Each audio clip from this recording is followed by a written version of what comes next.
नमस्ते। थर्ड आई में आपका स्वागत है। महुआ मैत्रा जी का मामला और उलझता जा रहा है या उलझाया जा रहा है। ये बात मैं इसलिए कह रहा हूं कि अभी महुआ मैत्रा को लेके बहुत से कंप्लेन आ रही हैं, फिर एथिक्स कमेटी और स्पीकर और कई तरह तरह के मामले उठ रहे हैं। इसकी थोड़ी टाइमिंग भी समझ लीजिए। अडानी जी पर एक नया खुलासा आया है। अडानी जी पे तो लगातार खुलासे आ रहे हैं। हिंडनबर्ग रिपोर्ट से पहले भी खुलासे थे, ऐसा नहीं पहले खुलासे नहीं थे, लेकिन हिंडनबर्ग रिपोर्ट ने तो पूरा एक नया ढंग से उसको खोल दिया कि कैसे कैसे वो कैसे कैसे वो अपने शेयर प्राइस बढ़ाते हैं, उनको कौन कौन उनकी मदद करता है और कैसे कैसे वो मैनिपुलेट करते हैं। लेकिन कुछ नहीं हुआ। कोर्ट में भी मामला चल रहा है, सेबी में भी है, कहने को तो सब जगह है, लेकिन कोई जांच हो नहीं रही है। जेपीसी सरकार कर नहीं रही है। अडानी जी पे एक नया खुलासा ये आया है कि उन्होंने ओवर इन्वॉइसिंग की है कोल इंपोर्ट की। वो इंडोनेशिया से या कहीं से भी कोयला लाते थे, कोयला तो सीधे हिंदुस्तान आ जाता था, लेकिन जो उसके डॉक्यूमेंट होते थे, इनवॉइस जिसको बोलते हैं, वो 2-4 देशों की यात्रा करके आती थी, वो सीधे नहीं आती थी। और वो दिखाया जाता था कि ये कोयला यहाँ यहाँ यहाँ, लेकिन वो अल्टीमेटली कोयला जब इंडिया पहुंचता था तो उसके दाम बढ़ जाते थे। उसका फर्क क्या पड़ता था? जब दाम बढ़ जाते थे तो अब भारत में जो बिजली का दाम रखने का कई जगह है कि भाई बिजली का दाम क्या रखा जाएगा, वो कॉस्ट ऑफ प्रोडक्शन पे है। Cost of production thermal power plant पे सबसे बड़ा उसका कंपोनेंट, सबसे बड़ा हिस्सा उसका कोयला होता है। मतलब वो डिसाइड करता है कि सबसे प्राइस क्या होगी। तो जब बेसिक रॉ मटेरियल ही सबसे महंगा, ज्यादा और महंगा करके खरीदा जा रहा है, तो दाम और बढ़ जाते हैं। तो दाम और बढ़ जाते हैं तो बिजली का रेट और बढ़ जाता है। बिजली का रेट और बढ़ जाता है तो हमसे, आपसे, किसी से भी बिजली महंगे दरों पे खरीदनी पड़ती है। तो मूल बात ये, तो वो अब सामने आ गए। एक फाइनेंशियल टाइम्स उसको ठीक से छाप दिया है, उसके कागज लगा दिए हैं, उसके कैसे उस पर पहुंचे हैं वो सारे कैलकुलेशंस दे दिए हैं। और तो और गुजरात की, अब ये गुजरात ने कैसे, गुजरात का जो इलेक्ट्रिसिटी बोर्ड है उसने भी एक कोई लेटर इशू किया है अडानी जी को, जो अडानी जी के बिजली कंपनी है गुजरात में, उससे भाई मांगा जा रहा है कि आपने किस रेट पे हमसे किया, इत्यादि इत्यादि। तो मामला थोड़ा गंभीर हो रहा था। अलग अलग लोग इस पे प्रश्न चिन्ह कर रहे थे। राहुल गांधी तो कर ही रहे थे, बाकी लोग भी इस पे प्रश्न चिन्ह कर रहे थे। और इस सारी बातों में 3 आदमियों का नाम मैं इसलिए बार बार लेता हूं कि राहुल गांधी उसको स्पीयरहेड करते थे, राज्यसभा में संजय सिंह बहुत अडानी के ऊपर आक्रामक थे, और लोकसभा में महुआ मैत्रा इस पर बहुत आक्रामक रहती थी। आज से नहीं, शुरू से। वो DRI वाला रिपोर्ट भी, मतलब वो लगातार कुछ ना कुछ चलता रहता था। अब महुआ मैत्रा के जो एक पहले मित्र थे, अब तो अलग रह रहे हैं, जय अनंत देहाद्री जी, उन्होंने इनिशियली कहां से शुरू हुआ कि उन्होंने एक कंप्लेन की CBI। अब ये उनके मित्र थे, उनकी लिव इन रिलेशनशिप थी, फिर उनका उनसे फॉल आउट हो गया, वो अब साथ नहीं रहते हैं, उन लोग अलग अलग रहते हैं। उसको लेके कुछ FIR भी हुई, जो किसी भी एक लंबे समय तक साथ रहने वाले व्यक्तियों के बीच जब मतलब ना इत्तेफाकी होती है तो ये सब होता ही है, नॉर्मल है। अब इस बीच क्या हुआ कि जो जयानंद जी थे, उन्होंने एक कंप्लेंट डाली CBI में, और उनकी इस कंप्लेंट के आधार पर फिर निशिकांत दुबे जी ने भी स्पीकर को लिखा। उन्होंने स्पीकर को जब लिखा तो स्पीकर ने वो मामला एथिकल कमेटी को भेज दिया, जो पार्लियामेंट की एथिकल कमेटी है। एथिकल कमेटी ने वो 25 अक्टूबर डेट लगाई है कि 25 अक्टूबर को इस पर सुनवाई हो। इस मामले में महुआ मैत्रा की सदस्यता जाने की पूरी संभावना है, क्योंकि जो आरोप लगाए गए हैं अगर वो प्रूफ हो जाते हैं तो उनकी सदस्यता जाना की संभावना से इनकार नहीं किया जा सकता है। अब इस लेटर जो था इनका, किनका, जयानंद जी का, इनके मित्र का, जिसको फिर निशिकांत दुबे ने आगे बढ़ाया, उसमें मुख्य रूप से उनमें दर्शन हीरानंदानी की बात हुई है, जो हीरानंदानी ग्रुप के मतलब नंबर 2 हैं। उनके पिताजी निरंजन जी उसको चलाते हैं, और वो दुबई बेस्ड होके वहां से इसका कामकाज देखते हैं। हीरानंदानी ग्रुप ना केवल रियल एस्टेट में है, वो अब एनर्जी सेक्टर में भी आने की कोशिश कर रहा है, और कई विभिन्न, उसने काफी डाइवर्सिफाई किया है अपने को। उनके ऊपर मुख्य आरोप यह है कि महुआ मैत्रा जी ने हीरानंदानी जी को पार्लियामेंट की लॉगिन एक्सेस दिया था और अपना पासवर्ड सब बताया था। दूसरा आरोप यह है कि वहां पे वो कैश एंड मतलब कैश लेके क्वेश्चन पूछने का आरोप है, कि पैसा लेके क्वेश्चन पूछने का आरोप। ये बहुत आरोप आगे पीछे कई एमपीओ पे लगते रहे, लेकिन यहां पे कहा गया कि वो गिफ्ट लेती थी हीरानंदानी जी से और फिर वो क्वेश्चन पूछती थी। इन सबका ये चल ही रहा था। अभी 19 अक्टूबर मतलब कल दर्शन हीरानंदानी जी का एक 3 पेज का एफिडेविट कहीं से अवतरित होता है। ये क्यों होता है, क्या होता है, वो बाद में बात करेंगे। एक 3 पेज का एफिडेविट आ जाता है। इस 3 पेज के एफिडेविट में सबसे पहले तो ये बताते हैं कि वो महुआ मैत्रा से संपर्क में कैसे आए दर्शन। उन्होंने वो बताते हैं फिर 2017 में बंगाल में इन्वेस्टर्स मीट थी, वहाँ मैं गया, वहाँ मेरा इनसे संपर्क हुआ, फिर हम लोग की दोस्ती हो गई, फिर हम लोग मतलब दोस्त हो गए, और ये सब बातें वो बताते हैं। फिर उनका कहना यह था कि दूसरा उन्होंने इस एफिडेविट में जो इम्पोर्टेंट किया कि वो क्यों प्रश्न पूछती थी। तो उनका कहना यह है इस एफिडेविट के अनुसार कि महुआ मैत्रा जी को जल्दी ख्याति में चाहती थी, मतलब वो चाहती थी कि वो उनकी खूब लोग जाने पहचाने।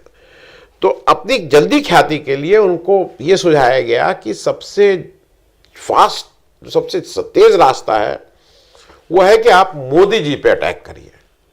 तो अगर आप मोदी जी पे अटैक करेंगे तो फिर आपकी को बहुत लोग जानने लगेंगे।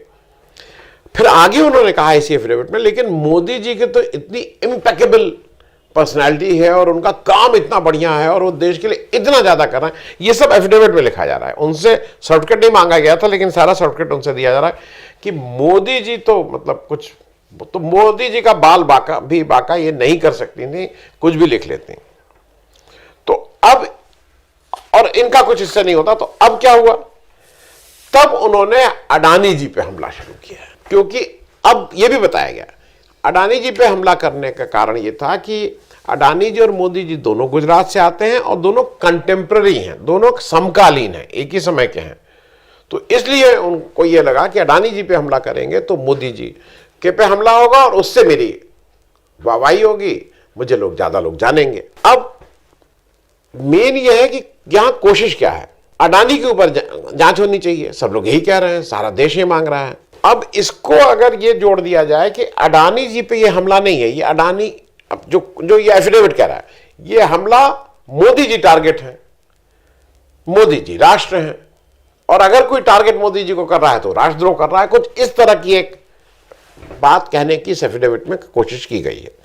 ये जो 19 अक्टूबर का एफिडेविट है हीरानंदानी जी का, इसको एज अप्रूवल एफिडेविट देखने की कोशिश की जा रही है। अब इसको लेके फिर महुआ मैत्रा जी ने एक 2 पेज का एक प्रेस रिलीज जारी की है, उसमें डिटेल में सब लिखा है। महुआ मैत्रा का पहला प्रश्न है कि हीरानंदानी जी को न सीबीआई ने बुलाया, जहां पे जय आनंद जी ने चिट्ठी लिखी, न एथिक्स कमेटी ने बुलाया, तो ये ऑन हिज ओन ये एफिडेविट क्यों देने लगे, जो अप्रूवल एफिडेविट के रूप में सर्कुलेट हो रहा है।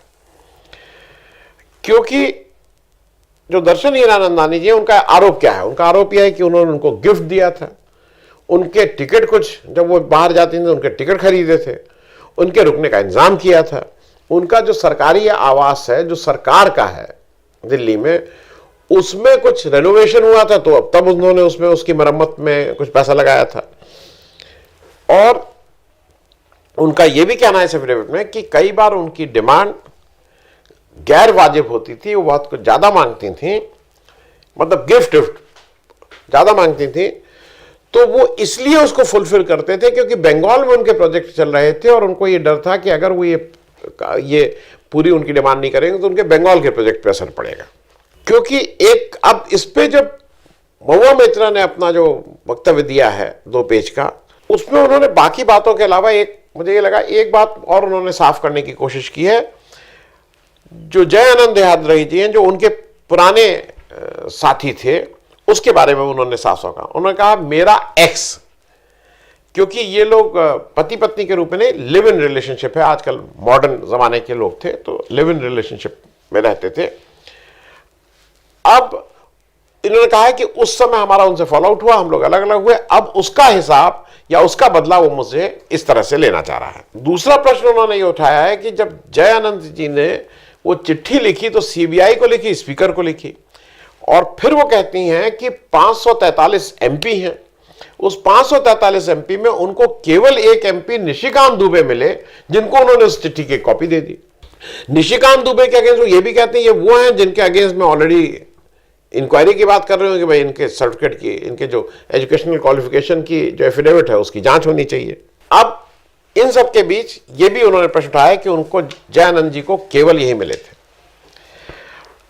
महुआ मैत्रा जी का आरोप है कि हीरानंदानी जी के ऊपर दबाव बनाकर पीएमओ से, साफ साफ कह रहे हैं पीएमओ की तरफ से ये लेटर साइन कराया गया है। उनका कहना यह है कि उनको ये जब लेटर भेजा गया ड्राफ्ट 20 मिनट का समय दिया गया। वो ये भी कह रही हैं कि वो सादे कागज पे दस्तखत है, ना उनका लेटर हेड है, ना उनका कोई नोटरी कुछ नहीं है। तो इससे साफ जाहिर हो रहा है कि उनसे कहीं दबाव बना के ही ये सादे कागज पे दस्तखत कराए गए हैं। वो ये भी कहती हैं कि जो हीरानंदानी जी का बिजनेस जो है वो सारा गवर्नमेंट डिपार्टमेंट से है। 30,000 करोड़ रुपए का केवल इन्वेस्टमेंट उनका उत्तर प्रदेश में है और उनको धमकी ये दी गई है कि तुम्हारा ये सारा बिजनेस हिंदुस्तान में बंद कर दिया जाएगा, तुम्हारे ऊपर रेड शुरू हो जाएंगी, जो बैंक हैं उनसे कह दिया जाएगा तुम्हें कोई लोन ना दें। महुआ मैत्रा ने अभी भी ये कहा कि दर्शन हीरानंदानी जी मित्र हैं, वो आज भी उनको मित्र मान रही हैं और ये वो मान रही हैं कि उन्होंने दबाव में आकर ये साइन किया है अपनी फैमिली को, अपने बिजनेस को और उनके यहाँ जो बहुत ज़्यादा एम्प्लॉयज़ काम करते हैं उनको बचाने के लिए, उनकी नौकरी, उनका रोजगार बचाने के लिए। अब एक दो चीज़ें और इसमें से आ रही हैं और जो महुआ मैत्रा ने भी कही हैं। हीरानंदानी जी, उनका कहना है कि अभी बहुत जल्दी प्रधानमंत्री के जो डेलीगेशन साथ में जाता है, जब वो विदेश टूर पे जाते हैं, उसमें भी गए थे हाल के दिनों में। तो अगर मैं कुछ ऐसा कर रही थी तो उन्होंने वहाँ प्रधानमंत्री से क्यों नहीं शिकायत की। एक चीज जब इसमें थोड़ी खटकने वाली जो मुझे लग रही है, Trinamool Congress as an party उन महुआ मैत्रा के साथ खड़ी हुई नहीं दिखाई दे रही है, मतलब जो मेरा ऑब्जर्वेशन है। और उसका क्या कारण हो सकता है? नहीं, क्योंकि एक कारण यह भी हो सकता है कि भाई अडानी जी कहीं गुस्सा ना हो जाए, तो जो हीरानंदानी जी को खतरा है कि यूपी में काम नहीं करने दिया जाएगा तो अडानी जी कहीं बंगाल में काम ना करने, ये गेसवर्क है, मतलब ये सिर्फ अटकल है। दूसरा ये भी है कि महुआ मैत्रा जी की बढ़ती ख्याति जो है, क्योंकि आज की तारीख में महुआ मैत्रा को पूरा देश पहचानता है। उनका जो लोकसभा का परफॉर्मेंस है, अडानी के आने से पहले, अडानी के बातचीत से पहले भी लोग मान रहे थे कि बहुत तेज तर्रार हैं और उनकी ख्याति है, उनकी एक रेपुटेशन है, उनकी एक पोजीशन है। तो उससे तो तृणमूल कांग्रेस के बाकी लीडर्स को कहीं दिक्कत नहीं है कि भाई ये तो आगे निकल ली जा रही हैं। क्योंकि मैं एक चीज़ बता दूं, ये जो नेता होते हैं ना, ये बहुत छोटे दिल के और छोटे मन के होते हैं, मतलब इसमें भी दिक्कत होती है। इसमें सिर्फ कहना यह है कि महुआ मैत्रा ने अगर गलत किया तो उसकी बिल्कुल जांच होनी चाहिए और जांच में अगर दोषी पाया जाए तो उनकी तुरंत सजा देनी चाहिए। लेकिन साथ में अडानी जी की भी तो जांच होनी चाहिए। अडानी जी की जांच क्यों नहीं करा रही है सरकार?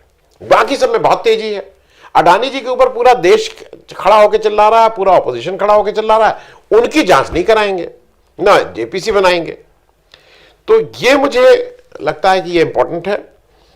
और दूसरा ये भी है कि जो महुआ मैत्रा के साथ किया जा रहा है वो केवल महुआ मैत्रा को ठीक करने के लिए नहीं, विपक्ष की विरोध की कोई भी आवाज उठे उसके लिए एक मिसाल पेश की जा रही है कि अगर किसी ने अपनी आवाज अडानी के अगेंस्ट उठाने की कोशिश की तो उसका यह हश्र किया जाएगा। पहले राहुल गांधी की सदस्यता गई थी, वो तो कोर्ट से आई है, अब उनको किस तरह से तंग किया जा रहा है वो आप देख ही रहे हैं। संजय सिंह को जेल में डाल दिया गया है और इसकी पूरी तैयारी है कि महुआ मैत्रा को भी अभी हाल फिलहाल ही जेल भेजा जाए। तो मूल प्रश्न से मत अटेंशन डाइवर्ट ना हो, मूल प्रश्न अभी भी वैसे ही का वैसे है। महुआ मैत्रा ने क्या किया, क्या नहीं किया, किसने किया, वो अलग है। लेकिन अडानी जी की जांच कब होगी ये आप भी पूछते रहिए, हम भी पूछते रहेंगे। Thank you so much.